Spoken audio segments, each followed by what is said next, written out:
सहनौ भवतु सहनौ भुनक्तु सह वीर्यङ्करवावहै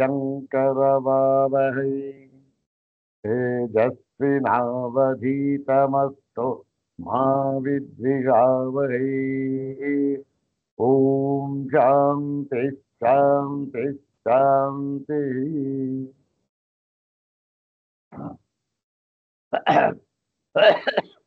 ॐ श्रुतिस्मृतिपुराणानाम् आलयं करुणालयं नमामि भगवत्पादं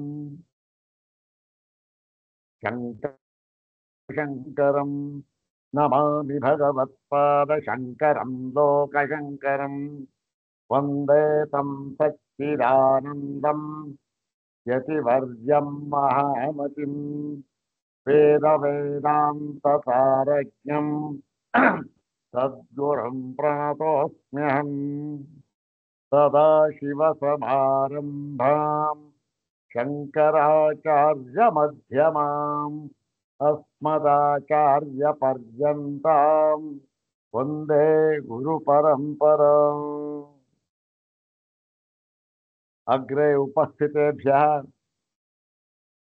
भवद्भ्यः सर्वेभ्यो जिज्ञासुभ्यः सप्रणामम् हार्दं स्वागतं व्याहरामि।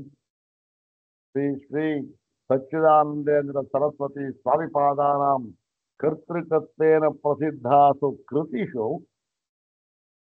विशुद्ध वेदांत परिभाषा नाम्नी देवभाषायाः कृतिः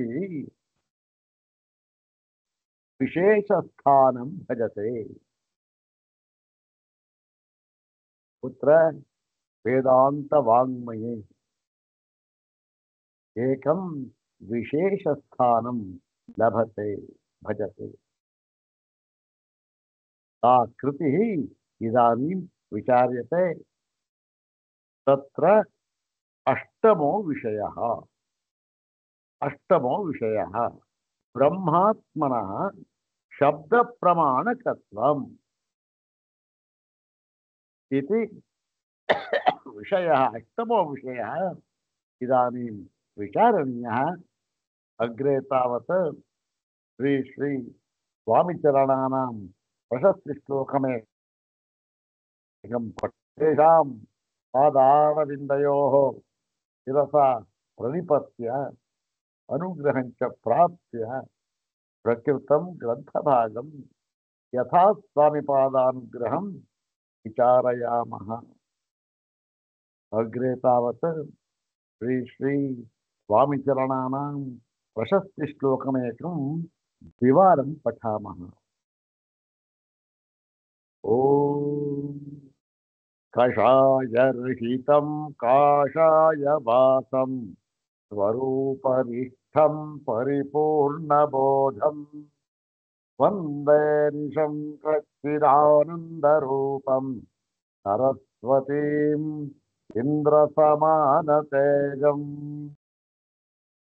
ॐ कषायरहितं काषाय वासं स्वरूपनिष्ठं परिपूर्णबोधं वन्दे निशं सच्चिदानन्दरूपं सरस्वतीम् इन्द्रसमानतेजम्।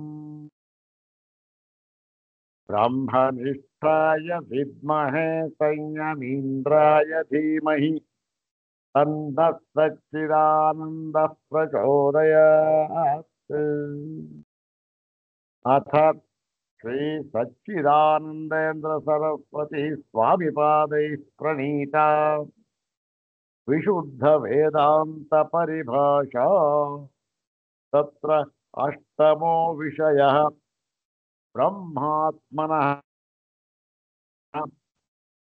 प्रमाणकत्वम्। ॐ अवाच्यमप्रमेयं च कार्यकारणवर्जितम् निष्क्रियं निष्कलं शान्तम् आत्मानमनुसन्दधे पदवाच्य प्रमाणज्ञान ಸಂಪ್ರದಾಯವಿದೋ ಗುರೂನ್ ನತ್ವಾ ವಿಶುದ್ಧ ವೇದಾಂತ ಪರಿಭಾಷಾ ಪ್ರಕಾಶ್ಯತೆ. ಇಲ್ಲಿಯವರೆಗೆ ನಾವು ಎಲ್ಲ ಈ ಪ್ರಕ್ರಿಯೆಗಳು ಕೂಡ ಮತ್ತೆ ವೇದಾಂತ ವಾಕ್ಯಗಳು ಕೂಡ ಬ್ರಹ್ಮನನ್ನ ಕುರಿತು, ಬ್ರಹ್ಮ ಸ್ವರೂಪವನ್ನ ಕುರಿತು ಹೇಳುವ ವೇದಾಂತ ವಾಕ್ಯಗಳನ್ನ ನಾವು ಹೇಗೆ ಅರ್ಥ ಮಾಡಿಕೊಳ್ಳಬೇಕು. ಹೇಗೆ ಅರ್ಥ ಮಾಡಿಕೊಳ್ಳಬೇಕು ಅಂದ್ರೆ ಏನು? ಸಂಸ್ಕೃತ ಭಾಷೆಯಲ್ಲಿ ಇದೆ ಯಾವುದು? ಎಲ್ಲ ವೇದಾಂತ ವಾಕ್ಯಗಳು. ಅವನ್ನ ಸಂಸ್ಕೃತ ಭಾಷೆಗೆ ಅನುಸಾರವಾಗಿ ಅರ್ಥ ಮಾಡಿಕೊಳ್ಳಬೇಕು. ಅಂದ್ರೇನು? ಸಂಸ್ಕೃತ ಪದಗಳಿಗೆ ಯಾವ ಯಾವ ಪದಗಳಿಗೆ ಯಾವ ಯಾವ ಅರ್ಥಗಳು ಇವೆಯೋ ಅರ್ಥಗಳು, ಯಾಕೆ ಒಂದು ಪದಕ್ಕೆ ಬೇಕಾದಷ್ಟು ಅರ್ಥಗಳಿರಬಹುದು, ಇವೆಯೋ ಅದರಲ್ಲಿ ಯಾವುದು ಉಪಕ್ರಮೋಪಸಂಹಾರ ಮುಂತಾದ 6 ವಿಧವಾದ ಲಿಂಗಗಳಿಗೆ ಅನುಸಾರವಾಗಿ ಆ ಯಾವುದು ಹೊಂದುತ್ತದೆಯೋ ಆ ಅರ್ಥವನ್ನು ತೆಗೆದುಕೊಂಡು, ಸಂಸ್ಕೃತ ಭಾಷೆಗೆ 4 ಅರ್ಥ ಇದ್ರೆ, ಒಂದು ಪದಕ್ಕೆ 4 ಅರ್ಥ ಇದ್ರೆ ಅದರಲ್ಲಿ ಯಾವುದು ಈ ಷಡ್ವಿಧ ಲಿಂಗಗಳಿಗೆ ಹೊಂದುತ್ತೆ ಅಂತ ವಿಚಾರ ಮಾಡಿ ಅದನ್ನ ಆ ಅರ್ಥವನ್ನು ತೆಗೆದುಕೊಂಡು ನಾವು ಆ ವಾಕ್ಯವನ್ನು ಅರ್ಥ ಮಾಡಿಕೊಳ್ಳಬೇಕು. ಇದು ಎಲ್ರಿಗೂ ಗೊತ್ತಿರತಕ್ಕಂಥ ವಿಚಾರ ಇದು. ಇದರಲ್ಲಿ ಏನು ಸ್ವಾಮಿ, ವೇದಾಂತ ವಾಕ್ಯಗಳನ್ನ ಹೇಗೆ ಅರ್ಥ ಮಾಡಿಕೊಳ್ಳಬೇಕು ಅಂತಂದ್ರೆ, ಹೇಗೆ ಭಾಷೆ ಇದೆಯೋ ಅದಕ್ಕೆ ಹಾಗೆ ಅರ್ಥ ಮಾಡಿಕೊಳ್ಳಬೇಕು. ಆ ಭಾಷೆ ಇದೆ, ಅದಕ್ಕೆ ಇದು ಅರ್ಥ ಅಂತ ಇದೆ, 4 ಅರ್ಥ ಇದೆ, ಯಾವ್ದು ಹೊಂದುತ್ತೆಯೋ ಅದನ್ನು ತಗೋಬೇಕು, ಅರ್ಥ ಮಾಡ್ಕೊಳ್ಬೇಕು ಅಷ್ಟೇ. ಅದನ್ನು ವಿಚಾರ ಮಾಡ್ತಕ್ಕಂಥದ್ದು ಏನಿದೆ ಅದೇನು ಎಲ್ಲದಕ್ಕೂ ಅನ್ವಯಿಸುತ್ತೆ. ಹೌದಾನೆ, ಪ್ರತಿಯೊಂದು ಪದಾರ್ಥಗಳಿಗೂ ಕೂಡ ಅನ್ವಯಿಸುತ್ತೆ ಅದು. ಈಗ ಇದೊಂದು ಪುಸ್ತಕ ಇದೆ, ಪುಸ್ತಕ ಅಂತ ಅನ್ನೋದಕ್ಕೆ ಸಂಸ್ಕೃತ ಭಾಷೆಯಲ್ಲಿ ಎಷ್ಟು ಪದ ಇದೆ, ಅದು ಯಾವುದು ಹೊಂದುತ್ತೆ ಅದನ್ನು ತಗೋಬಹುದು. ಅಕಸ್ಮಾತ್ ಎಲ್ಲವನ್ನೂ ಹೊಂದೋದಾದ್ರೆ ಯಾವುದು 6 ವಿಧದ ಲಿಂಗಗಳಲ್ಲಿ 6ಕ್ಕೂ ಒಂದು ಯಾವುದು ಅದನ್ನು ತಗೋಬೇಕು. ಇನ್ನು ಕೆಲವು ವಾಕ್ಯ ಇದೆ, ಈ ಸೈಂಧವ ಅಂತಕ್ಕಂಥದ್ದು, ಅಲ್ಲೇನಾಗುತ್ತೆ, ಅಲ್ಲಿ ಯಾವ ಒಂದು ಸಂದರ್ಭದಲ್ಲಿ ಬಳಸ್ತೇವೆಯೋ ಅದನ್ನ ಅದಕ್ಕೆ ತಕ್ಕ ಹಾಗೆ ಅರ್ಥ ಮಾಡ್ಕೋಬೇಕು. ಕುದುರೆ ಅಂತಲೂ ಇದೆ, ಮತ್ತೆ ಉಪ್ಪು ಅಂತಕ್ಕಂಥ ಅರ್ಥವು ಎರಡೂ ಇದೆ. ಪ್ರಕರಣಕ್ಕೆ ತಕ್ಕಂತೆ ಅರ್ಥ ಮಾಡಿಕೊಳ್ಳಬೇಕು. ಯಾವ ಪ್ರಕರಣ ಅದು? ಅಡಿಗೆ ಪ್ರಕರಣ, ಊಟದ ಪ್ರಕರಣ, ಉಪ್ಪು ಅಂತ ಅರ್ಥ ಮಾಡಬೇಕು. ಯುದ್ಧದ ಪ್ರಕರಣ, ಕುದುರೆ ಅಂತ ಅರ್ಥ ಮಾಡಬೇಕು. ಹೀಗೆ ಇದರಲ್ಲಿ ಏನು ಸ್ವಾಮಿ ಅಂದ್ರೆ, ಇಲ್ಲ ಹಾಗಲ್ಲ. ಅದು ಎಲ್ಲ ವಿಚಾರಗಳಿಗೂ ಕೂಡ ವಸ್ತುಗಳಿಗೂ ಕೂಡ ಅನ್ವಯವಾಗುತ್ತೆ. ಆದರೂ ಕೂಡ ಬ್ರಹ್ಮತತ್ವವನ್ನ ತಿಳಿಸಿಕೊಡುವಾಗ ಅದನ್ನ ಯಥಾವತ್ತಾಗಿ ತಿಳಿಸಿಕೊಡಬೇಕಾದರೆ ಒಂದಾನೊಂದು ಕ್ರಮ ಇದೆ, ಅದನ್ನೇ ಅನುಸರಿಸಬೇಕು. ಏನನ್ನ ಅಲ್ಲ, ಭಾಷಾಕ್ರಮವನ್ನ ಅಲ್ಲ. ಭಾಷಾಕ್ರಮ ಏನು? ಭಾಷಾಕ್ರಮ ಸಂಸ್ಕೃತ ಭಾಷೆ ಲವಣ ಸೈಂಧವ ಅನ್ನೋಕ್ಕೆ 2 ಅರ್ಥ ಇದೆ. ಅದ್ರಲ್ಲಿ ಒಂದು ಅರ್ಥ ಯಾವುದು ಹೊಂದುತ್ತೆಯೋ ಅದನ್ನು ತಗೋಬೇಕು, ಅದು ಸಂಸ್ಕೃತ ಭಾಷೆಗೆ ಹೋಗ್ತಕ್ಕಂಥದ್ದು. ಹಾಗಲ್ಲ ಇಲ್ಲಿ. ಮತ್ತೆ ಏನಿದೆ ಇಲ್ಲಿ? ಭಾಷೆಯಲ್ಲಿ ಬಿಟ್ಟುಬಿಡ್ಬೇಕು ಹೇಗಾದ್ರೆ ಅಂದ್ರೆ, ಒಂದೊಂದು ಸಮಯದಲ್ಲಿ, ಕೆಲವು ಸಮಯದಲ್ಲಿ ಆ ಅರ್ಥವನ್ನ ಬಿಡಲೇಬೇಕಾಗುತ್ತದೆ. ರೂಢ್ಯರ್ಥ ಏನಿದೆ ಅಥವಾ ಯೌಗಿಕಾರ್ಥ ಅಂತ ಯೌಗಿಕಾರ್ಥ ತಗೊಳ್ಬಹುದು, ಅದನ್ನೂ ಕೂಡ ಬಿಟ್ಟು ಬೇರೆ ಅರ್ಥವನ್ನೇ ಮಾಡಬೇಕಾಗುತ್ತೆ. ಅದು ಯಾವುದಕ್ಕೆ ಅನುಸಾರವಾಗಿರ್ಬೇಕು? ಅದಕ್ಕೊಂದು ತಳಹದಿ ಬೇಕಲ್ಲ ಸ್ವಾಮಿ. ಯಾವುದು ಬೇಕು? ಯಾವುದದು ಅಂದ್ರೆ ಅದಕ್ಕೆ ಹೆಸರು ಸಂಪ್ರದಾಯ ಸಂಪ್ರದಾಯ ಅಂತಕ್ಕಂಥದ್ದು ಅಂದ್ರೇನು? ಭಾಷೆಗಿಂತ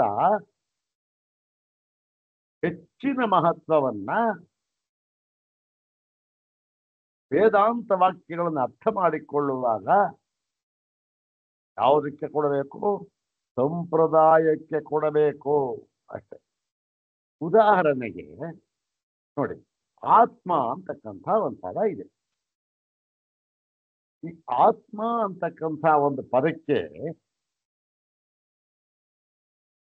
ಏನು ಸಂಸ್ಕೃತ ಅರ್ಥ ಬರುತ್ತೆ? ತಾನು ಅಂತಾನು ಅರ್ಥ ಬರುತ್ತೆ, ಮತ್ತೆ ಜೀವಾತ್ಮ ಅಂತಕ್ಕಂಥದ್ದು ಅರ್ಥ ಬರುತ್ತೆ, ಮತ್ತೆ ಪರಮಾತ್ಮ ಅಂತಕ್ಕಂಥ ಅರ್ಥವೂ ಬರುತ್ತೆ. ಪರಮಾತ್ಮ ಅಂತಕ್ಕಂಥ ಅರ್ಥವನ್ನು ಬರೋದು ಯಾವುದು? ಆ ಸಂಪ್ರದಾಯಕ್ಕೆ ಅನುಗುಣವಾಗಿ ಅರ್ಥ ಮಾಡ್ಕೊಂಡ ಬರುತ್ತೆ. ಸಾಮಾನ್ಯ ಆತ್ಮ ಅಂದ್ರೇನು? ಜೀವಾತ್ಮ ಅಷ್ಟೆ. ಹೌದಾ? ಹಾಗೆ ಪ್ರತಿಯೊಂದು ಬೇಕಾದಷ್ಟು ಪದಗಳಿವೆ. ಅದಕ್ಕೆಲ್ಲಕ್ಕೂ ಕೂಡ ವೇದಾಂತ ಸಂಪ್ರದಾಯ ಹೊಂದಿದೆ, ಅದಕ್ಕೆ ಅನುಗುಣವಾಗಿ ಅರ್ಥವನ್ನು ಮಾಡಿಕೊಳ್ಬೇಕು ಎನ್ನುವುದನ್ನ ವಿಶದಪಡಿಸುವುದಕ್ಕಾಗಿ, ಹೇಳುವುದಕ್ಕಾಗಿ ಈ ಒಂದು ಗ್ರಂಥವನ್ನ ಸ್ವಾಮಿಪಾದರವರು ಅನುಗ್ರಹ ಮಾಡಿದ್ದಾರೆ. ಸರಿ, ಇದೇನ್ ಗೊತ್ತಿಲ್ಲ, ಯಾರಿಗೂ ಗೊತ್ತಿಲ್ಲ. ಇವರು ಹೊಸದಾಗಿ ಮಾಡ್ತಾರೆ ಸ್ವಾಮಿಪಾದರವರು. ಅಂದರೆ ಹೊಸದಾಗಿ ಖಂಡಿತ ಮಾಡಿಲ್ಲ. ಇದು ವೇದಾಂತಗಳಲ್ಲೇ ಹೇಳಲ್ಪಟ್ಟಿದೆ ಇದು.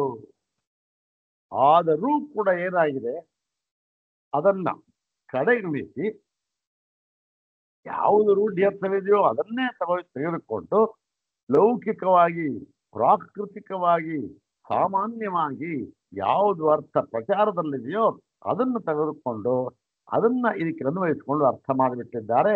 ಹಾಗಾಗಿ ಆ ಒಂದು ಪರಮಾರ್ಥ ತತ್ವವನ್ನ ಹೇಗಿದೆಯೋ ಹಾಗೆ ನಾವು ತಿಳಿದುಕೊಂಡ ಹಾಗಾಗಲಿಲ್ಲ. ಇದನ್ನ ತಿಳಿದುಕೊಡಬೇಕು ಅಂತಕ್ಕಂಥದ್ದು.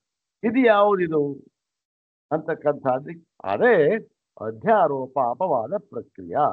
ಆ ಒಂದು ಸಂಪ್ರದಾಯ ಕ್ರಮದಲ್ಲಿಯೇ ಅರ್ಥ ಮಾಡಿಕೊಳ್ಳಬೇಕು. ಯಾವುದನ್ನ? ಯಾವುದನ್ನು ಇದೆ ಎಲ್ಲ ವೇದಾಂತ ವಾಕ್ಯಗಳಿಗೂ ಕೂಡ. ಎಲ್ಲ ವೇದಾಂತ ವಾಕ್ಯಗಳು ಅಂತಂದ್ರೆ ಸ್ವಾಮಿ ಬೇರೆ ಈ ವಿಧಿಪರವಾದ ವಾಕ್ಯಗಳಿಗೆ ಹೊಂದುತ್ತೆ. ಯಾವುದು ನೋಡಿ, ವಿಧಿಪರವಾದ ವಾಕ್ಯಗಳಿಗೆ ಅದು ಹೊಂದುತ್ತೆ. ಏನೋ ಅಲ್ಲ, ಸಗುಣ ಬ್ರಹ್ಮಗೂ ಹೊಂದುತ್ತೆ. ಅದು ತತ್ವವನ್ನು ತಿಳಿಸತಕ್ಕಂಥ ಒಂದು ವಾಕ್ಯಗಳು, ಕೆಲವು ವಾಕ್ಯ ಅದಕ್ಕೂ ಸಂಪ್ರದಾಯ ಇದೆಯೇನು? ಅಧ್ಯಾರೋಪ ಅಪವಾದ. ಅದು ಯಾವುದಪ್ಪ ಅದಂಥ ವಾಕ್ಯ? ನೋಡೋಣ, ಹೇಳು ನೋಡೋಣ ಅಂತ ಹೇಳ್ಬಿಟ್ಟ. ಏನು ನೋಡಿ ಸ್ವಾಮಿ, ಈಗ ತತ್ವಮಸಿ ಅಂತ ಇದೆ, ಮತ್ತೆ ಅಹಂ ಬ್ರಹ್ಮಾಸ್ಮಿ ಅಂತ ಇದೆ,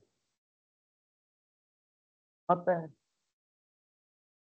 ಶಾಸ್ತ್ರವೇಮ ಪ್ರಮಾಣಂ ಬ್ರಹ್ಮಾಧಿಗಣಿ ಅಂತ ಇದೆ ವಾಕ್ಯ. ಇವನ್ನೆಲ್ಲ ನೀವು ಇದಕ್ಕೂ ಅಧ್ಯಾರೋಪ ಅಪವಾದ ಅಂದ್ಬಿಟ್ರೆ ತತ್ವಮಸಿ ಅಂತಲೂ ಅಧ್ಯಾರೋಪನ ಇರೋದು. ಸ್ವಾಮಿ ತತ್ವಮಸಿ ತ್ವಂ ತದಸಿ, ನೀನು ಅದಾಗಿದ್ದೀಯೇ, ನೀನಲ್ಲ, ನೀನು ಅದಾಗಿದ್ದೀಯೇ, ನೀನು ನೀನಾಗಿಲ್ಲ, ನೀನು ಅಂತ ಏನು ತಿಳ್ಕೊಂಡಿದ್ದೀವ, ಅದಲ್ಲ ಅದಾಗಿದ್ದೀಯ ಅಂತ. ಇದು ಅಧ್ಯಾರೋಪನ. ಇದು ಇರೋ ವಿಷಯ ಹಾಗೆ ತಿಳ್ಕೊಬೇಕಲ್ಲ ಸ್ವಾಮಿ. ಅಹಂ ಬ್ರಹ್ಮಾಸ್ಮಿ ಅದು ಅದೇ ಅರ್ಥ.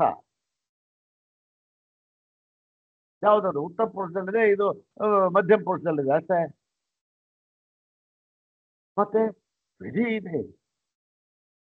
ಶಾಸ್ತ್ರವೇವ ಪ್ರಮಾಣಂ ಬ್ರಹ್ಮಾಧಿಗಮೇ, ಶಾಸ್ತ್ರವೇ ಪ್ರಮಾಣ ಬ್ರಹ್ಮವನ್ನು ತಿಳಿದುಕೊಳ್ಳುವುದಕ್ಕೆ ಅಂತ. ಇದು ಅಧ್ಯಾರೋಪಣ. ಇದು ಮತ್ತೆ ಇನ್ನೇನು ಶಾಸ್ತ್ರ ಅಂದರೆ ಇಲ್ಲಪ್ಪ, ಇದು ಅಧ್ಯಾರೋಪವೇ. ಯಾತಕ್ಕೆ? ಇದನ್ನ ಎಲ್ಲಿ ಹೇಳಿದ್ದಾರೆ ಸ್ವಾಮಿ? ಇದು ಅಧ್ಯಾರೋಪ ಅಂತ ಶಾಸ್ತ್ರವೇ ಹೇಳಿದೆಯಲ್ಲ. ಅಂದ್ರೆ ನೋಡಪ್ಪ, ಇದು ಅದು ಅಂದ್ಬಿಟ್ಟು ನಿರ್ದೇಶವಾದ ಹೇಳಿಲ್ಲ. ಎಲ್ಲ ವಾಕ್ಯಗಳು ಕೂಡ ಅದೇನು, ಈ ಒಂದು ಬ್ರಹ್ಮಪರವಾದ ವಾಕ್ಯ ಅಥವಾ ಈ ಲೌಕಿಕವಾದ ವಾಕ್ಯ ಅಥವಾ ವಿಧಿಪರವಾದ ವಾಕ್ಯ ಅಥವಾ ತತ್ವ ಪ್ರಧಾನವಾದ ವಾಕ್ಯ ಅಥವಾ ಅಹಂ ಬ್ರಹ್ಮಾಸಿ ತತ್ವಮಸಿ ಅನ್ನೋ ಹಾಗೆ ಎಲ್ಲವೂ ಕೂಡ ಏನಾಗಿದೆ, ಎಲ್ಲವನ್ನೂ ಕೂಡ ಅಧ್ಯಾರೋಪ ದೃಷ್ಟಿಯಿಂದಲೇ ಅರ್ಥ ಮಾಡಿಕೊಳ್ಳಬೇಕು. ಇದು ಅರ್ಥ ಆಗೋದಿಲ್ಲ ಸ್ವಾಮಿ. ತತ್ವಮಸಿ ಅಂತಲೂ ಅಧ್ಯಾರೋಪ ಆಗಿ ಅಂದರೆ ಅದನ್ನು ಹೇಳ್ತಾನೆ ನೋಡಿ. ಏನಂತ ಇಲ್ಲಿ ಈ ಒಂದು ವಿಷಯದಲ್ಲಿ ಯಾವುದು 8ನೇ ವಿಷಯ ಇವತ್ತು ನಾವು ವಿಚಾರ ಮಾಡ್ತೀವಲ್ಲ, ಅದರಲ್ಲಿ ಇದನ್ನ ಹೇಳಿದ್ದಾರೆ ಸ್ವಾಮಿಪಾದರು. ಅದಕ್ಕೆ ಇಷ್ಟೆಲ್ಲ ಹೇಳಬೇಕಾಗಿ ಏನು, ಇಂತಹ ವಾಕ್ಯಗಳು ಕೂಡ ಏನಾಗಿದೆ, ಅದು ಕೂಡ ಅಧ್ಯಾರೋಪ ದೃಷ್ಟಿಯ ಇಂದ ಹೇಳಿದ್ದೇ ಆಗಿದೆ. ಹೇಗೆ ಸ್ವಾಮಿ ಅಂತಕ್ಕಂಥದ್ದನ್ನು ನಾವು ಹೇಳ್ತೇವೆ ಅನ್ನೋದು ಮುಂದೆ ಹೇಳ್ತಾರೆ. ಸೂಕ್ಷ್ಮವಾಗಿ ನಮ್ಮ ಬುದ್ಧಿಗೆ ಸ್ವಲ್ಪ ಅದು ತಳಹದಿ ಬೇಸ್ ಅಂತ ಇರಬೇಕಲ್ಲ, ಅದಕ್ಕಾಗಿ ನಾವು ತಿಳಿಯಬೇಕಾದ್ದೇನು ಅಂತಂದ್ರೆ, ನೋಡಪ್ಪ ಈಗ ತತ್ವಮಸಿ ಅಂತ ಹೇಳಿದೆ. ಏನದು?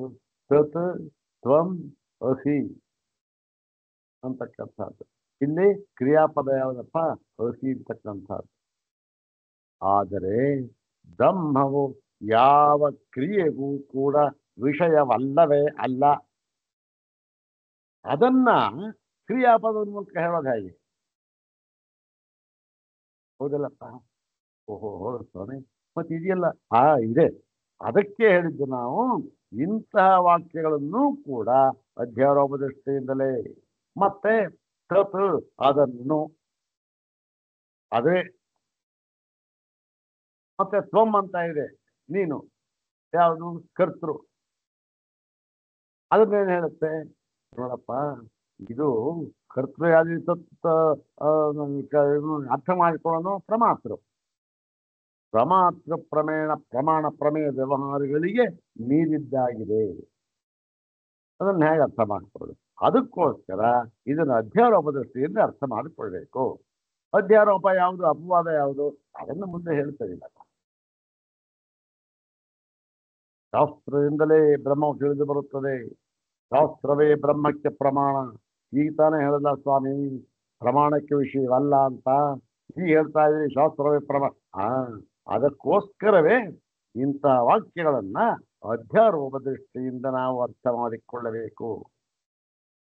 ಶಾಸ್ತ್ರವೇ ಪ್ರಮಾಣ ಅಂದ್ರೆ ಎಲ್ಲಿ ಯಾವಾಗ? ಎಲ್ಲಿಯವರೆಗೆ ಬ್ರಹ್ಮಾತ್ಮ ತತ್ವವು ಅನುಭವಕ್ಕೆ ಬರುವುದಿಲ್ಲವೋ ಅಲ್ಲಿಯವರೆಗೂ ಕೂಡ ಶಾಸ್ತ್ರವು ಪ್ರಮಾಣ, ನೀನು ಪ್ರಮಾತೃ. ಬ್ರಹ್ಮ ಪ್ರಮೇಯ, ಎಲ್ಲವೂ ಇದೆ. ಎಲ್ಲವನ್ನು ನಾವು ಅಲ್ಲುಗಳಿತಾ ಇಲ್ಲ. ಶಂಕರ ಭಗವಾನ್ ಎಲ್ಲೂ ಅಲ್ಲುಗಳಿಲ್ಲ.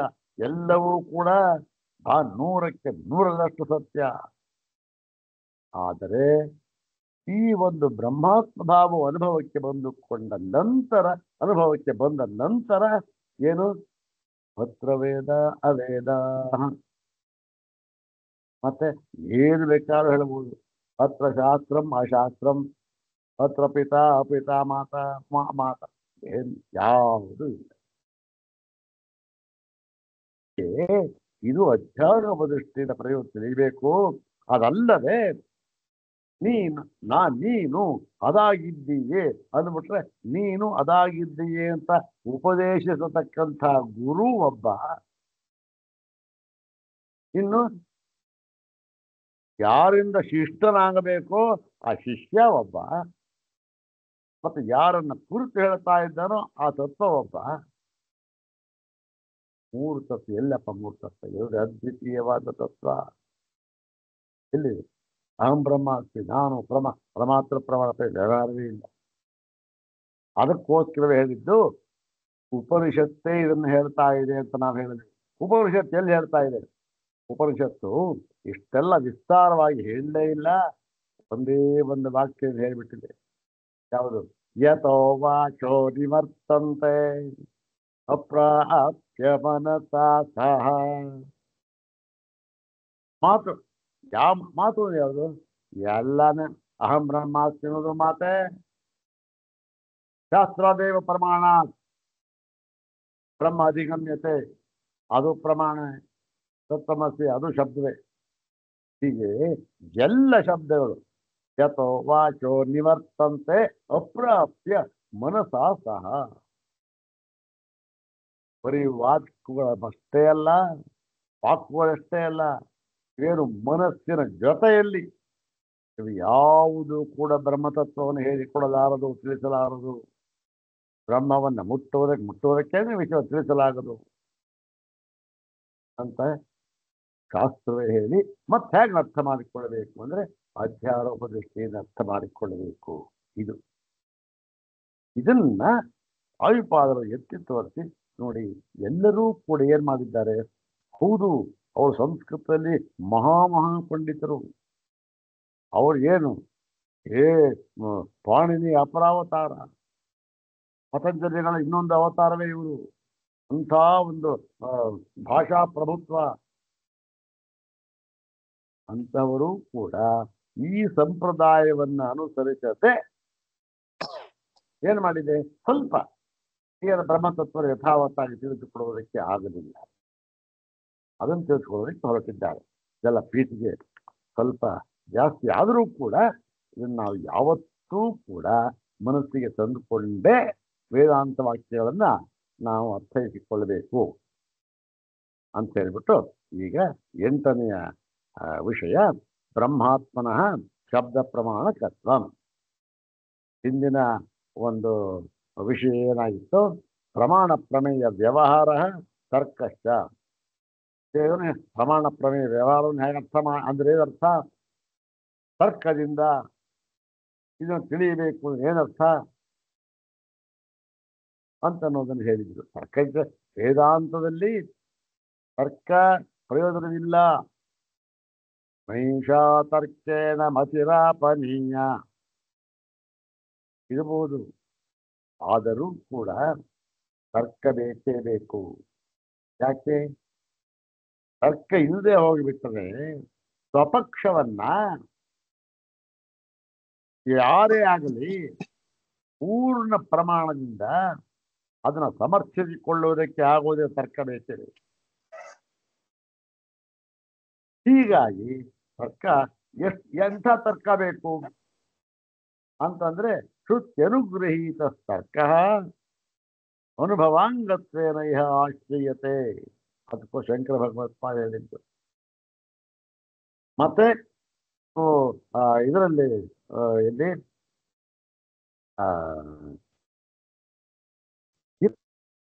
ಹೇಳಿದ್ದಾರೆ. ಮತ್ತೆ ಬ್ರಹ್ಮಸೂತ್ರ ಭಾಷೆಯಲ್ಲಂತೂ ಕೂಡ ಕಂಠೋಕ್ತವಾಗಿ ಹೇಳಿದ್ದಾರೆ. ತತ್ಸುತು ವೇದಾಂತ ವಾಕ್ಯೇಶು ಜಗತೋ ಜನ್ಮಾದಿ ಕಾರಣವಾದಿಶು. ಬ್ರಹ್ಮತತ್ವ ಇದು. ತದರ್ಥ ಗ್ರಹಣ ದಾರ್ಢ್ಯಾಯ. ನಾವು ಅರ್ಥವನ್ನು ಗೊತ್ತಾಯ್ತು ನಮಗೆ. ಆ ಗೊತ್ತಾದದ್ದು ಏನಾಗಬೇಕದು, ತರ್ಕದಿಂದ ಅದು ನೆಲೆಗೊಳ್ಳಬೇಕು, ಸ್ಥಿರವಾಗಬೇಕು. ಅದು ಆ ಸ್ಥಿರವಾಗಬೇಕಾದ್ರೆ ತರ್ಕ ಬೇಕೇ ಬೇಕು. ತದರ್ಥಗ್ರಹಣ ದಾರ್ಢ್ಯಾಯ ಅನುಮಾನಮಪಿ. ಅನುಮಾನ ಅಂದ್ರೆ ತರ್ಕ. ಅನುಮಾನಮಪಿ ಎಂತಹ ತರ್ಕ? ವೇದಾಂತ ವಾಕ್ಯ ಅವಿರೋಧಿ. ನೋಡಿ, ಒಂದೊಂದು ವಾಕ್ಯ ಹೇಗೆ ಸೆಂಟೆನ್ಸ್ ಇದೆ. ಪ್ರಮಾಣಂ ಭವತ್, ಪ್ರಮಾಣ ಅಂತ ಆಗುವುದಾದರೆ ನ ನಿವಾರ್ಯತೆ ಅಸ್ಮಾಭಿ, ನಾವು ಅದನ್ನು ತಳ್ಳಿ ಹಾಕುವುದಿಲ್ಲ, ನಾವು ಅದನ್ನು ಅನುಮೋದಿಸುತ್ತೇವೆ ಅಂತ ಹೇಳಿದ್ರೆ ಭಗವತ್ಪಾದ ಶಂಕರ. ಎಲ್ಲಿ? ಮೊಟ್ಟ ಮೊದಲ ಜನ್ಮ ಆದ್ಯಸ್ಯ ಯತಃ ಇದರಲ್ಲಿ. ಹೀಗಾಗಿ ಈ ಒಂದು ಭಾಗದಲ್ಲಿ ಹೇಗೆ ಅರ್ಥ ಮಾಡ್ಕೊಳ್ಬೇಕು ಅಂತ ಹೇಳ್ತಾ ಇದ್ದಾರೆ ನೋಡೋಣ. 8ನೆಯ ವಿಷಯ ಬ್ರಹ್ಮಾತ್ಮನಃ ಶಬ್ದ ಪ್ರಮಾಣಕತ್ವ. ಅಥ ಕಥಂ ಸರ್ವೇ ವೇದಾಯ ಪದಮಾವನಂತಿ ನಾ ವೇದವಿನ್ಮನುತೆ ಸಂಬ್ರಹನ್.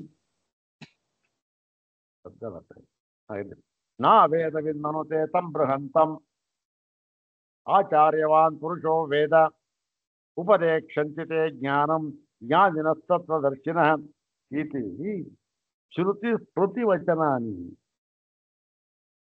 ಹಿಂದೆ ಏನ್ ಹೇಳಿದ್ರು? ಪ್ರಮಾಣ ಪ್ರಮೇಯ ವ್ಯವಹಾರ ತರ್ಕಶ್ಚ ಅಂತ ಹೇಳಿ ಬ್ರಹ್ಮವು ಎಲ್ಲ ಪ್ರಮಾಣ ಪ್ರಮೇಯ ತ್ರಿಪುಟಿ ವ್ಯವಹಾರಗಳಿಗೆ ಮೀರಿದ್ದಾಗಿದೆ, ತರ್ಕಕ್ಕೂ ಮೀರಿದ್ದಾಗಿದೆ ಅಂತ ಹೇಳ್ಬಿಟ್ಟು ಇಲ್ಲಿ ಹೇಳ್ತಾ ಇದ್ದಾರೆ. ಏನು ಉಪನಿಷತ್ತಲ್ಲಿ ವಾಕ್ಯ ಇದು, ಮುಂದೆ ಹೇಳ್ತಾ ಇದೆ ಉಪನಿಷತ್ತುಗಳಲ್ಲಿ ಏನು ಯಾವ ಬ್ರಹ್ಮವು ಯಾವುದಕ್ಕೂ ಕೂಡ ಬ್ರಹ್ಮವನ್ನು ತಿಳಿಸುವುದಕ್ಕೆ ಯಾವುದು ಪ್ರಮಾಣವಲ್ಲ ಅಂತ ಹೇಳ್ಬಿಟ್ಟು ಕಥಂ ಯಾವುದದು ಸರ್ವೇ ವೇದ ಯತ್ಪದಮಾಮನಂತೆ ತಪಾಂಸಿ ಸರ್ವಾಣಿ ಚಯದ್ವದಂತೆ. ಹೇಗೆ ಸರ್ವೇ ವೇದ ಯತ್ಪದಮಾಮನಂತಿ, ಎಲ್ಲ ವೇದಗಳು ಕೂಡ ಯಾವ ಒಂದು ಪರಮಪದ ಇದೆಯೋ ಅದನ್ನ ಕುರಿತು ಹೇಳುತ್ತೆ. ಅಯ್ಯೋ ಪ್ರಮಾಣಕ್ಕೆ ವಿಷಯವೇ ಇಲ್ಲ ಅಂತಂದ್ರೆ ಅದನ್ನು ಹೇಳ್ತಾ ವೇದ ಪ್ರಮಾಣ ಅಂತ ಆಗೋಯ್ತಲ್ಲ ಸ್ವಾಮಿ. ಹಾಗೆ ಇನ್ನೊಂದು ನಾ ವೇದವಿದ್ ಮನುತೆ ತಂ ಬೃಹಂತಂ ನ ಅವೇದವಿತ್ ಮನುತೆ. ನಾ ವೇದವಿತ್ ಅಂದ್ರೆ ನ ಅವೇದವಿತ್ತು ಅಂತ ಅಂದ್ರೆ ವೇದವನ್ನು ತಿಳಿಯದವನು ಏನಂತ ತಂ ಬೃಹಂತಂ ಬ್ರಹ್ಮ ನ ಮನುತೆ. ಆ ಒಂದು ಬೃಹತ್ತಾದ ಬ್ರಹ್ಮವನ್ನು ನ ಮನುತೆ ಅವನು ತಿಳಿಯುವುದಿಲ್ಲ. ಯಾರು? ಅವೇದವಿತ್, ವೇದವನ್ನು ತಿಳಿಯದವನು. ಅಂದ್ರೇನು? ವೇದ ಪ್ರಮಾಣ ಅಂತ ಹೇಳಿದಾಗ ಆಯ್ತು. ಸ್ವಾಮಿ ಹಿಂದಿನ ಪ್ರಸಂಗದಲ್ಲಿ ಹೇಳಿದ್ರಲ್ಲ ವಿಷಯದಲ್ಲಿ ಪ್ರಮಾಣ ಪ್ರಮೇಯ ತರ್ಕಸ್ಥಾನದಲ್ಲಿ ಮತ್ತೆ ವೇದ ಬ್ರಹ್ಮವು ಯಾವುದಕ್ಕೂ ವಿಷಯವಲ್ಲ ಅಂತ ಹೇಳ್ಬಿಟ್ರಿ. ಇಲ್ಲಿ ಹೇಳ್ತಾ ಇದೆ ಉಪನಿಷತ್ತು ಆಚಾರ್ಯವಾನ್ ಪುರುಷೋ ವೇದ. ಅಂದ್ರೇನು? ಯಾರು ಸರಿಯಾದ ಬ್ರಹ್ಮನಿಷ್ಠನಾದ ಶ್ರೋತ್ಯನಾದ ಆಚಾರ್ಯನನ್ನು ಪಡೆದುಕೊಂಡಿದ್ದಾನೆಯೋ, ಯಾರಿಗೆ ಅಂತಹ ಗುರು ಲಭ್ಯವಾಗಿದೆಯೋ, ಆಚಾರ್ಯನನ್ನು ಉಳ್ಳವನು ಅಂತಹ ಪುರುಷನು ವೇದ ಏನು ತನ್ನ ಸ್ವರೂಪವನ್ನ, ಪ್ರತಿಯೊಬ್ಬರು ತನ್ನ ಪರಮಾರ್ಥ ಸ್ವರೂಪವನ್ನ ಅವನು ವೇದ ತಿಳಿಯುತ್ತಾನೆ. ಯಾರು? ಆಚಾರ್ಯವಾನ್. ಸ್ವಾಮಿ ಮತ್ತೆ ಉಪದೇಕ್ಷಂಚಿತೆ ಜ್ಞಾನಂ, ತಮ್ಮ ವಿಷಯವೇ ಇಲ್ಲ ಅಂತಂದ್ರಿ. ಉಪದೇಕ್ಷಂತಿ ಅವ್ರೇನ್ ಮಾಡ್ತಾರೆ? ತದ್ವಿದ್ಯೆ ಪ್ರಣಿಪಾತೇನ ಅಂತ ಇದೆಯಲ್ಲ, ಉಪದೇಕ್ಷಂಚಿತೆ ಜ್ಞಾನಂ ಜ್ಞಾನಿನ ತತ್ವದರ್ಶಿನ. ಆಯ್ತಲ್ಲ ಸ್ವಾಮಿ, ಯಾವ ಪ್ರಮಾಣ ಎಲ್ಲಿದೆ? ಎಲ್ಲವೂ ಕೂಡ ಪ್ರಮಾಣ ಪ್ರಮೇಯ ವ್ಯವಹಾರಗಳಿಗೆ ಒಳಪಟ್ಟೇ ಇರಬೇಕು. ಇದೆಲ್ಲ ಸಾಧ್ಯವೇ ಇಲ್ಲ ಹೇಳೋದು.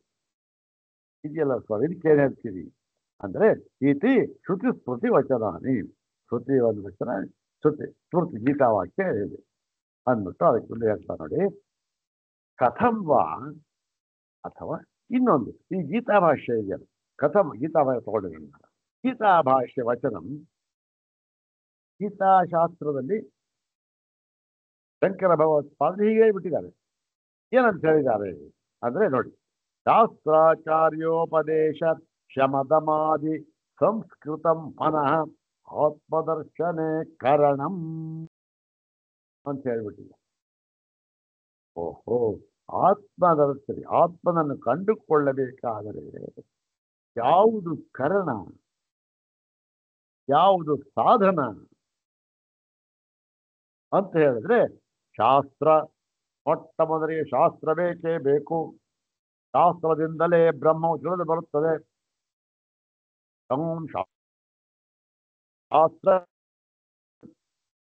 ಶಾಸ್ತ್ರಾದೇವ ಪ್ರಮಾಣಾತ್ ಜಗತೋ ಜನ್ಮಾದಿ ಕಾರಣಂ ಬ್ರಹ್ಮ ಅಧಿಗಮ್ಯತೆ. ಶಂಕರ ಭಗವತ್ಪಾದ ಇಲ್ಲಿ ಶಾಸ್ತ್ರಯೋನಿತ್ವಾತ್ ಅನ್ನುವ ಸೂತ್ರ ಹೇಳಿರ್ತಕ್ಕಂಥ ಮಾತು. ಆ ಶಾಸ್ತ್ರ ಆಯ್ತು. ಆಮೇಲೆ ಆಚಾರ್ಯವಾನ್ ಪುರುಷೋ ವೇದ. ಶಾಸ್ತ್ರವೂ ಬೇಕು, ಆಚಾರ್ಯ ಬೇಕು. ಮತ್ತೆ ಉಪದೇಶ, ಅವರೇ ಸುಮ್ಮನೆ ಇದ್ಬಿಟ್ರೆ ಆಗೋಯ್ತೇನೆ ಅವರೆಲ್ಲರಿಗೂ. ಅವ್ರ ಉಪದೇಶ ಬೇಕೇ ಬೇಕು. ಅವರೇನೋ ಉಪದೇಶ ಮಾಡಿಬಿಡ್ತಾರೆ. ಆ ಉಪದೇಶ ನಮ್ಮ ಮನಸ್ಸಿಗೆ ಹತ್ತಿ ಅದು ಅನುಭವಕ್ಕೆ ಬರಬೇಕಾದರೆ ಆ ಮನಸ್ಸೇನಾಗಿರ್ಬೇಕು, ಆ ವಿಷಯವನ್ನ ಗ್ರಹಣ ಮಾಡುವುದಕ್ಕೆ ಸಮರ್ಥವಾಗಿರ್ಬೇಕು. ಹೌದ್ ತಾನೆ? ಯಾವುದೋ ಒಂದು ಯಾವುದೋ ಒಂದು ಇಂಟಿಗ್ರಲ್ ಕ್ಯಾಲ್ಕುಲಸ್ ಅವರು ಹೇಳ್ಬಿಟ್ರೆ 1ನೇ ಕ್ಲಾಸ್ ಮಕ್ಕಳಿಗೆ ಹೇಗಾಗುತ್ತದೆ? ಸಾಮರ್ಥ್ಯ ಇಲ್ಲ. ಹಾಗಾಗಿ ಅಂತಹ ನಿರ್ಗುಣ ಬ್ರಹ್ಮ ವಿಚಾರವನ್ನ ಯಾವ ಪ್ರಮಾಣಗಳಿಂದಲೂ ತಿಳಿಸಿಕೊಡುವುದಕ್ಕೆ ಆಗದೇ ಇರುವಂತಹ ಬ್ರಹ್ಮತತ್ವವನ್ನ, ಮತ್ತೆ ಯಾವ ವಾಕ್ಯಗಳಿಂದಲೂ ತಿಳಿಸುವುದಕ್ಕೆ ಆಗದೇ ಇರತಕ್ಕಂತಹ ಬ್ರಹ್ಮವನ್ನ ವಾಕ್ಯಗಳಿಂದಲೇ ತಿಳಿಸಬೇಕು, ಪ್ರಮಾಣ ಪ್ರಮೇಯದಿಂದಲೇ ತಿಳಿಸಬೇಕು, ಬೇರೆ ದಾರಿ ಇಲ್ಲ. ಹೀಗೆ ಯಾವುದರಿಂದ ತಿಳಿಸಿಕೊಡುವುದಕ್ಕಾಗುವುದಿಲ್ಲವೋ ಅದರಿಂದಲೇ ತಿಳಿಸಿಕೊಡಬೇಕಾಗಿದೆ. ಇಂತಹ ಸ್ಥಿತಿಯಲ್ಲಿ ಅದರ ಅರ್ಥವನ್ನು ಗ್ರಹಣ ಮಾಡುವುದಕ್ಕೆ ನಮ್ಮ ಮನಸ್ಸಿಗೆ ಒಂದು ವಿಶೇಷವಾದ ಶಕ್ತಿ ಬೇಕು. ಅದು ಬಹಳ ಮುಖ್ಯ. ಶಾಸ್ತ್ರನೂ ಇದೆ, ಆಚಾರ್ಯ ಇದ್ದಾನೆ, ಉಪದೇಶ ಮಾಡೋದಕ್ಕೆ ಸಮರ್ಥನಾಗಿದ್ದಾನೆ, ತಯಾರಾಗಿದ್ದಾನೆ. ಆದರೆ ನಮ್ಮ ಮನಸ್ಸು ಆ ಉಪದೇಶವನ್ನು ಗ್ರಹಣ ಮಾಡುವುದಕ್ಕೆ ತಯಾರಾಗಿಲ್ಲ ಅಂತ ಆದರೆ ವ್ಯರ್ಥ. ಅದೂ ಬೇಕು. ಅದಕ್ಕೇನು ಮಾಡಬೇಕು? ಶಮ ನೋಡಿದೆ, ಶಮ ದಮಾದಿ ಸಂಸ್ಕೃತಂ ಮನಃ, ಶಮ ದಮ ತಿತಿಕ್ಷಾ ಉಪರತಿ ಶ್ರದ್ಧಾ ಸಮಾಧಾನ, ಇವುಗಳಿಂದ ಏನಾಗಿರಬೇಕು? ಮನಸ್ಸು ಸಂಸ್ಕೃತವಾಗಿರಬೇಕು. ಸಂಸ್ಕೃತ ಅಂದ್ರೇನು? ಮನಸ್ಸು ಆ ವಿಚಾರವನ್ನು ತಿಳಿಯುವುದಕ್ಕೆ ಸಮರ್ಥ ಅಂದ್ರೇನು ಅಂದ್ರೆ ಅಂತ ವಿಚಾರ ಇದೆಯಲ್ಲ, ಅದು ನಮ್ಮ ಮನಸ್ಸಿಗೆ ಹತ್ತುವುದಕ್ಕೆ ಕೆಲವು ದೋಷಗಳು ಬಂದ್ಬಿಟ್ರೆ ಆಗಲ್ಲ. ಕೆಲವು ದೋಷ ಇರುತ್ತೆ, ಅದು ಬಂದ್ರೆ ಆಗಲ್ಲ. ಏನ್ ಮಾಡಬೇಕು? ದೋಷವನ್ನ ನಿವಾರಿಸಿಕೊಳ್ಳಬೇಕು. ಮತ್ತೆ ಬರೀ ದೋಷ ನಿವಾರಿಸ್ಕೊಂಡ್ಬಿಟ್ರೆ ಆಗೋದಿಲ್ಲ, ಇನ್ನೂ ಸಹ ವಿಶೇಷವಾದ ಶಕ್ತಿನೂ ಬೇಕು. ದೋಷವನ್ನು ನಿವಾರಿಸಬೇಕು, ಮತ್ತೆ ವಿಶೇಷವಾದ ಶಕ್ತಿಯನ್ನು ಮನಸ್ಸು. ಆದರೆ ಆ ಒಂದು ವಿಷಯ ನಮಗೆ ಗ್ರಹಣವಾಗುತ್ತೆ. ಇದು ಶಮದಮ. ಇದು ಯಾವುದರಿಂದ ಸಾಧ್ಯ? ಶಮದಮಾದಿಗಳಿಂದ ಸಾಧ್ಯ. ಆತ್ಮದರ್ಶನೇ ಕರಣಂ. ಆತ್ಮದರ್ಶನ ಅಂದ್ರೆ ಈ ಆತ್ಮನನ್ನು ಕಂಡುಕೊಳ್ಳುವುದರಲ್ಲಿ ಇವೆಲ್ಲವೂ ಕೂಡ ಕರಣಂ, ಸಾಧನವಾಗಿವೆ ಅಂತ ಗೀತಾ ಅವಾಗ ಹೇಳಿದಲ್ಲ ಸ್ವಾಮಿ. ನೀವು ಬಂದ್ಬಿಟ್ಟು ಯಾವುದೂ ಇಲ್ಲ, ಎಲ್ಲ ಅಧ್ಯಾರೋಪ ದೃಷ್ಟಿ, ಇದು ಅಧ್ಯಾರೋಪ ದೃಷ್ಟಿ ಅಂತಲ್ಲ. ಅಂದ್ರೆ ನೋಡಪ್ಪ, ಎಲ್ಲವೂ ಅಂತ ನಾವು ಹೇಳಿದ್ದೇವೆ. ಇದು ಹೇಗೆ ಅಂತ ಅನ್ನೋದನ್ನ ನಾವು ಮುಂದೆ ಹೇಳ್ತಾ ಇದ್ದೇವೆ. ಈಗ ಎಲ್ಲವೂ ಅಧ್ಯಾರೋಪ ಅಷ್ಟೇ ಅಂತೆ. ಮತ್ತು ಮುಂದೆ ಹೇಳ್ತಾ ಇದ್ದಾನೆ ಪೂರ್ವಪಕ್ಷಿ, ನಹಿ ಶಾಸ್ತ್ರಂ ಆಚಾರ್ಯೋಕ್ತಿರುವ ಶಬ್ದತ್ವ ಅವಿಶೇಷೇ ಸ್ವಸಾಮರ್ಥ್ಯಂ ಅತಿಕ್ರಮ್ಯ ಅಪಿ ಆತ್ಮತತ್ವಂ ಪ್ರಕಾಶಯಿತು ಮಲಂ ನ ಭವೇ. ನಾ ಮುಂಚೆ ಇದೆಯಲ್ಲ, ನ ಭವೇ ಏನಿದು ಅಂತಂದ್ರೆ ನೋಡಿ, ಎಲ್ಲರೂ ಒತ್ತಿರತಕ್ಕಂಥ ವಿಚಾರ ಸ್ವಾಮಿ ಇದು ಅಲ್ವಾ? ಏನಪ್ಪ ಅದು? ಶಾಸ್ತ್ರವು ಅಥವಾ ಆಚಾರ್ಯೋಕ್ತಿ ಅಂದ್ರೇನು? ಆಚಾರ್ಯ ಉಪದೇಶ. ಶಾಸ್ತ್ರವೇ ಆಗಲಿ, ಆಚಾರ್ಯರ ಉಪದೇಶವೇ ಆಗಲಿ, ಅದೇನು? ಶಬ್ದತ್ವ ಅವಿಶೇಷೆ. ಶಬ್ದತ್ವ ಅಂದ್ರೇನು? ಎರಡೂ ಕೂಡ ಎಲ್ಲ ವೇದವಾಕ್ಯಗಳೇ, ಅವು ಪ್ರಮಾಣಕಗಳೇ. ಇದರಲ್ಲಿ ಯಾವ ಒಂದು ವಿಶೇಷವೂ ಇಲ್ಲ. ಹೀಗಿರೋವಾಗ ಸ್ವಸಾಮರ್ಥ್ಯಂ ಅತಿಕ್ರಮ್ಯಾಪಿ, ಏನೋ ಒಂದು ಸಾಮರ್ಥ್ಯ ಇರುತ್ತಲ್ಲ ಶಬ್ದತ್ವ, ಅದು ತಿಳ್ಕೊ. ಸ್ವಸಾಮರ್ಥ್ಯ, ತಮ್ಮ ಶಾಸ್ತ್ರ ಮತ್ತೆ ಆಚಾರ್ಯೋಕ್ತಿ ಇವೆರಡೂ ಕೂಡ ಸ್ವಸಾಮರ್ಥ್ಯಂ ಅತಿಕ್ರಮ್ಯಾಪಿ, ಅವ ಎಷ್ಟು ಶಕ್ತಿ ಇದೆಯೋ ಅಷ್ಟನ್ನ ಅದಕ್ಕೂ ಮೀರಿ ಮಾಡಿದರೂ ಕೂಡ ಆತ್ಮತತ್ವ ಪ್ರಕಾಶಯಿತು, ಆತ್ಮತತ್ವವನ್ನ ತಿಳಿಸಿಕೊಡಲು ಅಲಂ ನ ಭವೆ ಅಂದ್ರೆ ಸರಿಯಾಗಿ ಸಾಕಾಗುವುದಿಲ್ಲ. ಯಾಕೆ ನೀವು ಹೇಳ್ಬಿಟ್ಟಲ್ಲ ಸ್ವಾಮಿ, ಈ ಉಪನಿಷತ್ ವಾಕ್ಯ ಇದೆಯಲ್ಲ, ಯಾವುದರಿಂದಲೂ ಸಾಧ್ಯವಿಲ್ಲ, ಯಾವುದರಿಂದಲೂ ಇವೆಲ್ಲ ಆಚಾರ್ಯ ಸಮಾಧಮ ಇವೆಲ್ಲ ಇದೆ, ಯಾವುದರಿಂದಲೂ ಸಾಧ್ಯವಿಲ್ಲ ಅಂತ ಹೇಳಿದಾರಲ್ಲ. ಅಂದ್ರೆ ಹೌದಪ್ಪ, ನೀನು ಹೇಳಿದ್ದೆಲ್ಲ ಸರಿಯಾಗಿದೆ. ಅದಕ್ಕೆ ಹತ್ರೋಚ್ಯತೆ. ಇದಕ್ಕೆ ನಾವು ಈಗ ಸಮಾಧಾನವನ್ನು ಹೇಳುತ್ತೇವೆ. ಹತ್ರ ಸಮಾಧೀಯತೆ. ಸಮಾಧಾನವನ್ನು ಹೇಳುತ್ತೇವೆ ಅನ್ನೋ ಒಂದೇ, ಸಮಾಧೀಯತೆ ಅಂದ್ರೆ ಒಂದು. ಉಕ್ತಮೇವೇದಂ ಪ್ರಾಕ್. ನೋಡಪ್ಪ, ಹಿಂದೆ ಈ ಹೇಳಿದೆ ಇದನ್ನು. ಯಾವುದನ್ನ? ಇದನ್ನು ಏನಂತ ಹೇಳಿದೆ ಅಂದ್ರೆ, ನಹಿ ಶಾಸ್ತ್ರಂ ಇದಂತಯ ವಿಷಯಭೂತಂ ಬ್ರಹ್ಮ ಪ್ರತಿಪಿಪಾದಯಿಷತಿ. ಅದ್ಭುತವಾದ ವಾಕ್ಯ. ಎಲ್ಲಿ ಬರ್ತಕ್ಕಂತಹದ್ದು?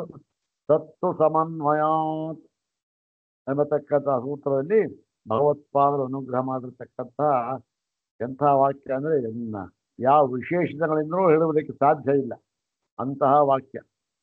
ನಹಿ ಶಾಸ್ತ್ರಂ ಇದಂತಯ ವಿಷಯಭೂತಂ ಬ್ರಹ್ಮ ಪ್ರತಿಪಿಪಾದಯಿಷತಿ ಕಿಂತು ಪ್ರತ್ಯಗಾತ್ಮತ್ವೇನ ಅವಿಷಯತೆಯ ಪ್ರತಿಪಾದಯತ್ ಅವಿದ್ಯಾ ಕಲ್ಪಿತಂ ವೇದ್ಯ ವೇದಿತೃ ವೇದನಾದಿ ಭೇದಂ ಅಪನಯತಿ.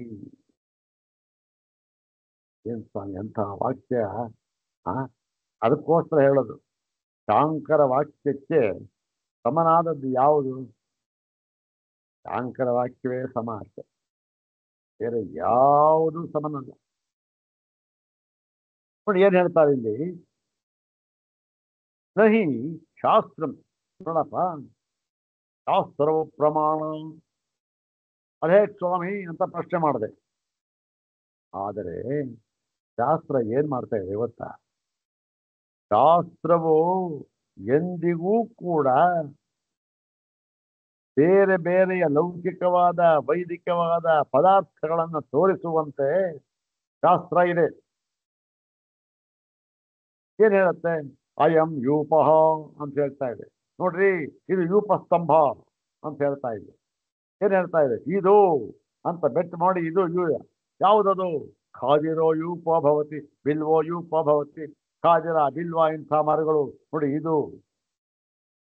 ಮತ್ತೆ ಇನ್ನು ಹೇಳ್ತಾ ಇದೆ, ಇದಕ್ಕೆ ಅಷ್ಟಭುಜಾಕೃತಿ ಇರಬೇಕು, ಯೂಪಕ್ಕೆ 8 ಭುಜ ಇರಬೇಕು.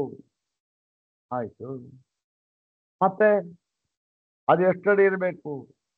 ಅದು ಮನುಷ್ಯ ಪ್ರಮಾಣಕ್ಕಿಂತವೇ ಅರ್ಧ ಅಡಿ ಮೇಲಿರ್ಬೇಕು, 6 ಅಡಿ ಇರಬೇಕು. ಎಲ್ಲವನ್ನೂ ಶಾಸ್ತ್ರ ಇದು ಹೀಗಿರ್ಬೇಕು ಇದು ಅಂತ ಹೇಳ್ತಾ ಇದೆ. ಅದು ಭೂಮಿ ಒಳಗಡೆ 1 ಅಡಿ ಹೋಗಿರ್ಬೇಕು. ಎಲ್ಲದಕ್ಕೂ ಕೂಡ ಹಾಗೇ ಮಾಡಬೇಕು. ಹಾಗೆ ಮಾಡದೆ ಹೋಗ್ಬಿಟ್ರೆ ಅದು ರೂಪಸ್ತಂಭ ಆಗೋದೇ ಇಲ್ಲ. ಏನಾಗುತ್ತೆ? ಪ್ರತಿಯೊಂದನ್ನು ಕೂಡ ನಿರ್ದೇಶ ಮಾಡಿ ಇದು ಇದು ಹೀಗಿರ್ಬೇಕು, ಇದು ಇದು ಅಂತ ಹೇಳ್ತಾ ಇದೆ. ಹೀಗೆ ಹಾಗೆ ನಹಿ ಇದಂತಯ ಇದು ಇದು ಹೀಗೆ ಹೀಗೆ ಏವಂ ಅಂತ ಹೇಳೋ ಹಾಗೆ ಪೆಟ್ಟು ಮಾಡಿ ಶಾಸ್ತ್ರವು ಬ್ರಹ್ಮವನ್ನ ರೂಪವನ್ನ ತೋರಿಸಿಕೊಡುವಂತೆ ವೈದಿಕ ಆಯಿತು. ಲೌಕಿಕದಲ್ಲಿ ಪುಸ್ತಕ ಯಾವುದ್ರಿ? ನೋಡಿ ಇದು ನೋಡಿ ಪಕ್ಕದಲ್ಲಿದೆ, ಇದು ಬ್ರಹ್ಮಸೂತ್ರ ಭಾಷ್ಯ ಪುಸ್ತಕ ತೋರಿಸ್ತಾನೆ. ಹಾಗೆ ಬ್ರಹ್ಮವನ್ನ ವಿಷಯಭೂತಂ ಬ್ರಹ್ಮ ಅಂದ್ರೆ ವಿಷಯಭೂತ ಬ್ರಹ್ಮವನ್ನ ವಿಷಯವನ್ನಾಗಿ ಮಾಡಿಕೊಂಡು ಪ್ರತಿಪಿಪಾದಯಿಷತಿ. ಹಾಗೆ ಅದು ಹೇಳಿಕೊಡುವುದಕ್ಕೆ ಹೇಳ್ಕೊಡ್ತಾ ಇಲ್ಲ, ಹೇಳಿಕೊಡುವುದಕ್ಕೆ ಇಷ್ಟ ಇಲ್ಲ, ಹಾಗೆಲ್ಲ ಹೇಳ್ಕೊಡ್ತಾ ಇಲ್ಲ. ಇದಂತ ಲೌಕಿಕ ವೈದ್ಯ ಬೆಟ್ಟು ಮಾಡಿ ತೋರಿಸ್ತಾರಲ್ಲ, ಹಾಗೆ ಹೇಳ್ತಾ ಇಲ್ಲ. ಹಾಗೊಂದು ಪಕ್ಷ ಹೇಳ್ತಾ ಇದ್ರೆ ಏನ್ರಿ, ಯೂಪಸ್ತಂಭ ಹೇಳ್ಬೋದು, ಪುಸ್ತಕ ಹೇಳ್ಬೋದು, ಬ್ರಹ್ಮನ ಹೇಗೆ ಹೇಳಕ್ಕಾಗತ್ತೆ? ಬ್ರಹ್ಮ ಅಪ್ರಮಾಣಕ ಅಂತ ಹೇಳಿದ್ರಲ್ಲ ಅನ್ನೋ ಪ್ರಶ್ನೆ ನೀವು ಕೇಳಬಹುದಾಗಿತ್ತು. ಆದರೆ ಮೊಟ್ಟ ಮೊದಲಿಗೆ ಶಾಸ್ತ್ರ ಹಾಗೆ ಬ್ರಹ್ಮವನ್ನು ತಿಳಿಸಿಕೊಡ್ತಾನೇ ಇಲ್ಲ. ಇನ್ನೇನು ಸ್ವಾಮಿ ಹೇಳ್ತೇವೆ ನಿಮಿಷಂತೆ. ಇದಂತಯ ವಿಷಯಭೂತ ಬ್ರಹ್ಮ ಪ್ರತಿಪಿಪಾದಯಿಷತಿ ಕಿಂತರ್ಹಿ ಮತ್ತೇನ್ ಮಾಡ್ತಾ ಇದೆ ಅಂತಂದ್ರೆ, ಪ್ರತ್ಯಗಾತ್ಮತ್ವೇನ ಅವಿಷಯತೆಯ ಪ್ರತಿಪಾದಯತೆ. ಪ್ರತ್ಯಗಾತ್ಮತ್ವೇನ ರೂಪ ಏನಾಗಿದೆ? ನನಗಿಂತ ಬೇರೆ ಆಗಿದೆ. ಪುಸ್ತಕ ಏನಾಗಿದೆ? ನನಗಿಂತ ಬೇರೆ ಆಗಿದೆ. ಗಡಿಯಾರ ಏನಾಗಿದೆ? ನನಗೆ ಎಲ್ಲ ವಸ್ತುವು ಕೂಡ ಅಹಂ ಪ್ರತ್ಯಯಕ್ಕೆ ವಿರುದ್ಧವಾಗಿರ್ತಕ್ಕಂಥದ್ದು ಅಷ್ಟೇ. ಅಹಂ ಪ್ರತ್ಯಯ ಒಂದೇ, ನಾನು ಅನ್ನೋದು ನಾನೊಬ್ಬನೇ. ಸಿಕ್ಕಿದ್ದೆಲ್ಲ ತ್ವಂ ಪ್ರತ್ಯಯ ಅದನ್ನೇ ಯುಷ್ಮತ್ ಪ್ರತ್ಯಯ ಅಂತ. ಹೀಗೆ ಏನಾಗಿದೆ, ಆ ಅನಾತ್ಮ ವಸ್ತುಗಳನ್ನ ತಿಳಿಸಿಕೊಡುವ ಹಾಗೆ ಇದು ಇದು ಇದು ಎಂಬುದಾಗಿ ಬ್ರಹ್ಮವನ್ನ ವಿಷಯವನ್ನಾಗಿ ಮಾಡಿಕೊಂಡು ತಿಳಿಸಿಕೊಡ್ತಾ ಇಲ್ಲಯ್ಯ. ಮತ್ತೇನು ಪ್ರತ್ಯಗಾತ್ಮತ್ವೇನ ನಿನಗಿಂತ ಬೇರೆಯಾಗಿ ತಿಳಿಸ್ಕೊಡ್ತಾ ಇಲ್ಲ, ನೀನೇ. ಓಹೋ, ಇದು ವಿಶೇಷ ಶಾಸ್ತ್ರಕ್ಕೆ. ಬ್ರಹ್ಮಕ್ಕಿಂತ ಪ್ರತ್ಯಗಾತ್ಮ ಅವಿಷಯತೆಯ ವಿಷಯವನ್ನಾಗಿ ಮಾಡಿಕೊಳ್ಳದೆ ನಿನಗಿಂತ ಬೇರೆ ಯಾರು ವಿಷಯ ಆಗುತ್ತದು. ಇದು ಇದು ಇದು ಅಂತ, ನೀನು ಅಂತಾದ್ರೂ ವಿಷಯ, ಇದು ಅಂತಾದ್ರೂ ವಿಷಯ. ಇದಲ್ಲ ಪ್ರತ್ಯೇಗಾತ್ಮ ಪ್ರತಿಪಾದಯಿತು. ಮತ್ತೇನ್ ಮಾಡ್ತಾ ಇದೆ ಗೊತ್ತೇನು, ಈ ಒಂದು ಪ್ರತ್ಯೇಗಾತ್ಮ ಅವಿಷಯವಾಗಿರ್ತ ಪ್ರತ್ಯಯ ಇದೆಯಲ್ಲ, ಪ್ರತ್ಯೇಕ ಅವಿದ್ಯ ಅವಿದ್ಯಾ ಕಲ್ಪಿತ ಅಂದ್ರೆ ಅವಿದ್ಯೆಯನ್ನ ತಿಳ್ಕೊಂಡಿದೆಯಲ್ಲ ಬ್ರಹ್ಮವನ್ನ, ಇದು ವೇದ್ಯವಾಗಿದೆ. ಅದೇನು ಹೇಗೆ ಯೂಪವನ್ನ ಪುಸ್ತಕವನ್ನ ತಿಳಿದುಕೊಳ್ಬೇಕೋ ಹಾಗೆ ಯೂಪಸ್ತಂಭ ಸ್ವರೂಪ ತಿಳ್ಕೊಳ್ಬೇಕು. ಅಷ್ಟಭುಜಾಕೃತಿ ಇರಬೇಕು, ಒಂದರೊಳಗೆ ಕೆಳಗೆ ಹೋಗಿರ್ಬೇಕು, 6 ಅಡಿ ಎತ್ತರ ಇರಬೇಕು, ಮತ್ತೆ ಅದಕ್ಕೆ ಕಟ್ತಕ್ಕಂಥ ಹಗ್ಗ ಕಷಣ ಅದು ಇಷ್ಟೇ ಎತ್ತರ ಕಟ್ಟಬೇಕು, ಇಂಥ ಹಗ್ಗನೇ ಆಗ್ಬೇಕು, ಆ ಪಶುವನ್ನು ಹೀಗೆ ಎಳ್ಕೊಂಡ್ ಬರ್ಬೇಕು. ಅಯ್ಯೋ ಒಂದಿಲ್ಲ, ಇದಲ್ಲವೇ ಅಲ್ಲ ಬ್ರಹ್ಮ. ಮತ್ತು ಅವಿದ್ಯೆಯಿಂದ ಕಲ್ಪಿತವಾಗಿ ವೇದತ್ರ ವೇದನಾದಿ ಭೇದ, ಈ ತ್ರಿಪುಟಿ ಭೇದವನ್ನೇ ಕಳೆದು ಹಾಕಿ ಬಿಡುತ್ತದೆ. ಅಷ್ಟೇ ಇದು ಮಾಡೋದು. ಬ್ರಹ್ಮವನ್ನು ತಿಳಿಸ್ಕೊಡ್ತಾ ಇಲ್ಲ, ಅದನ್ನ ತಿಳಿಯುವುದಕ್ಕೆ ಅಡ್ಡಿಯಾಗಿರ್ತಕ್ಕಂಥ ಈ ತ್ರಿಪುಟಿ ಅಂತ ಏನಿದೆ ಅದನ್ನ ಕಳೀತಾ ಇತ್ತು ಅಷ್ಟೇ ಅಂತ ಹೇಳಿ ಅದನ್ನ ಹೇಳ್ತಾ ಇದ್ದಾರೆ. ಸೈ ಮಾಡ್ಬಿಟ್ಟು ಇಷ್ಟೇ, ಇದು ಓದ್ಬಿಡ್ತೇವೆ, ಒಂದೇ ನಿಮಿಷ ಆಗ್ತದೆ ಇದಕ್ಕೆ. ಈ ರೀತಿ ತದಿಹ ಅತಿ ಅನುಸಂಧೇಯಂ, ಅದನ್ನೇ ಇಲ್ಲೂ ಕೂಡ ನೀ ಕೇಳಿದಿರಪ್ಪ ಪ್ರಶ್ನೆ, ಏನು ಯಾವುದಕ್ಕೂ ಪ್ರಮಾಣ ಅಲ್ಲ ಅಂತ ಹೇಳ್ತೀರಾ, ಪ್ರಮಾಣ ಹೇಳ್ತೀರಾ, ಇವೆಲ್ಲ ಇದಕ್ಕೆಲ್ಲ ಈ ವಾಕ್ಯನ ನೀನು ಅನುಸಂಧೇಯಂ ವಿಚಾರ ಮಾಡ್ತಿದ್ರೆ ನೋಡಪ್ಪ, ವಿಚಾರ ಮಾಡೋಕೆ ಗೊತ್ತಾಗತ್ತೆ. ನಿರ್ವಿಶೇಷೆ ಸರ್ವಶಬ್ದ ಪ್ರತ್ಯಯ ಪ್ರವೃತ್ತಿ ನಿಮಿತ್ತ ವರ್ಜಿತೆ ಅಪಿ ಆತ್ಮತತ್ವೇ ದೇಹೇಂದ್ರಿಯಾದಿ ಅನೃತ ಮಿಥ್ಯೋಪಾದಿ ಸಂಬಂಧಕೃತಂ ಪ್ರಮಾತೃತ್ವಂ ಅಧ್ಯಾರೋಪ್ಯೈವ ಉಪದಿಶತಿ ಶಾಸ್ತ್ರ. ನೋಡಿ ಹೀಗೆ ದೇಹೇಂದ್ರಿಯಾದಿ ಅನೃತ ಮಿಥ್ಯ ಉಪಾಧಿ ಸಂಬಂಧ ಕೃತಂ, ಬ್ರಹ್ಮಕ್ಕೆ ಯಾವುದು ಸಂಬಂಧವೂ ಇಲ್ಲ, ಅದ್ವಿತೀಯವಾದದ್ದು. ಆದರೆ ದೇಹ ಇಂದ್ರಿಯ ಮುಂತಾಗಿ ಸುಳ್ಳಾಗಿ ಏನು ಕೇವಲ ಭ್ರಮಾರೂಪವಾಗಿ ತೋರತಕ್ಕಂತಹ ಇಂತಹ ದೇಹ ಇಂದ್ರಿಯ ಇದೆಯಲ್ಲ, ಇವುಗಳನ್ನ ಉಪಾಧಿಯನ್ನಾಗಿ ಮಾಡಿಕೊಂಡು ಏನಾಗುತ್ತೆ, ಈ ಪ್ರಮಾತೃತ್ವ ಅಂತ ಇದೆ. ಉಪಾಧಿ ಮಾಡ್ಕೊಂಡಾಗ ಪ್ರಮಾತೃತ್ವ ಬರುತ್ತೆ. ದೇಹವನ್ನು ನಾನು ಅಂತ ಮಾಡ್ಕೊಂಡಾಗ ಪ್ರಮಾತೃತ್ವ ಬಂತು. ಈ ಪ್ರಮಾತ್ರ ಮಿಥ್ಯ ಇದು. ಇದನ್ನ ಅಧ್ಯಾರೋಪ್ಯೈವ, ಇದನ್ನ ನೋಡಪ್ಪ ನೀನು ಬ್ರಹ್ಮವಾಗಿದ್ದೀಯೇ, ನೀನು ಅಂತಕ್ಕಂಥದ್ದು ಏನು ಪ್ರಮಾತ್ರ ಇದೆಯಲ್ಲ, ಅದನ್ನ ಅಧ್ಯಾರೋಪ ಮಾಡಿ, ಅಧ್ಯಾರೋಪ ದೃಷ್ಟಿಯಿಂದ ನೀನು ಅಂತ ಹೇಳಿದ್ದಷ್ಟೇ. ಅಧ್ಯಾರೋಪ ಉಪದೇಶ ಶಾಸ್ತ್ರಂ ತತ್ವಮಸಿ ತತ್ರ ತ್ವಂ ಇತಿ ಸಂಸಾರಿ ಪ್ರಮಾತ್ರೂಪಂ ಅನೃತಂ ಪ್ರಮಾತ್ರೂಪಂ ಅನೂದ್ಯ ತದಪನಯನೇನ ತತ್ ಅಸಂಸಾರಿ ಬ್ರಹ್ಮ ಅಸಿ ಇತಿ ಬೋಧಯತ್ ಈ ಶಾಸ್ತ್ರಂ ಆತ್ಮನಃ ಪ್ರಮಾತೃತ್ವಂ ಏವ ಅಪವದತಿ.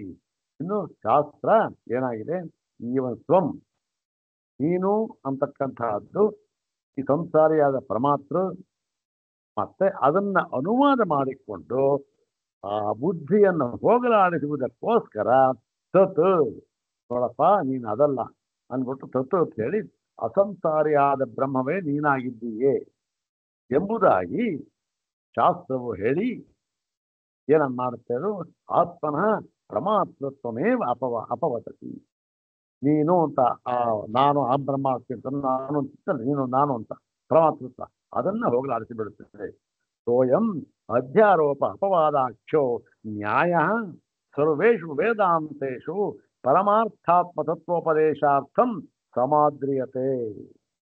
ಹೀಗೆ ಅಧ್ಯಾರೋಪಾಪವಾದ ಎಂಬ ಹೆಸರಿನ ನ್ಯಾಯ ಇದೆಯಲ್ಲ, ಸಂಪ್ರದಾಯ, ಇದು ಸರ್ವೇಷು ವೇದಾಂತೇಶು, ಎಲ್ಲ ವೇದಾಂತಗಳಲ್ಲಿಯೂ ಕೂಡ, ವೇದಾಂತ ವಾಕ್ಯಗಳಲ್ಲಿಯೂ ಕೂಡ ಏನಾಗಿದೆ, ಪರಮಾರ್ಥ ಆತ್ಮತತ್ವೋಪದೇಶಾರ್ಥಂ, ಪರಮಾರ್ಥವಾಗಿರತಕ್ಕಂಥ ಆತ್ಮತತ್ವ ಅಥವಾ ಆತ್ಮತತ್ವವನ್ನ ಯಥಾವತ್ತಾಗಿ ತಿಳಿದುಕೊಳ್ಳಲು, ತಿಳಿಸಿಕೊಡಲು ಏನಾಗಿದೆ, ಈ ಒಂದು ವಿಧಾನವನ್ನ, ಉಪಾಯವನ್ನ ಎಲ್ಲ ವೇದಾಂತಗಳು ಕೂಡ ಸಮಾದ್ರಿಯತೆ, ಆದರದಿಂದ ಬಳಸಿಕೊಂಡಿವೆ. ಹೇಗೆ ಸ್ವಾಮಿ ಅಂದ್ರೆ ಹೇಳ್ತಿದ್ದೇವೆ ವಾಕ್ಯಗಳು, ಅದರ ಮುಂದಿನ ಭಾಗದಲ್ಲಿ ನೋಡೋಣ. ಓಂ ಶಾಂತಿ ಶಾಂತಿ ಶಾಂತಿ. ಓಂ ತತ್ಸತ್.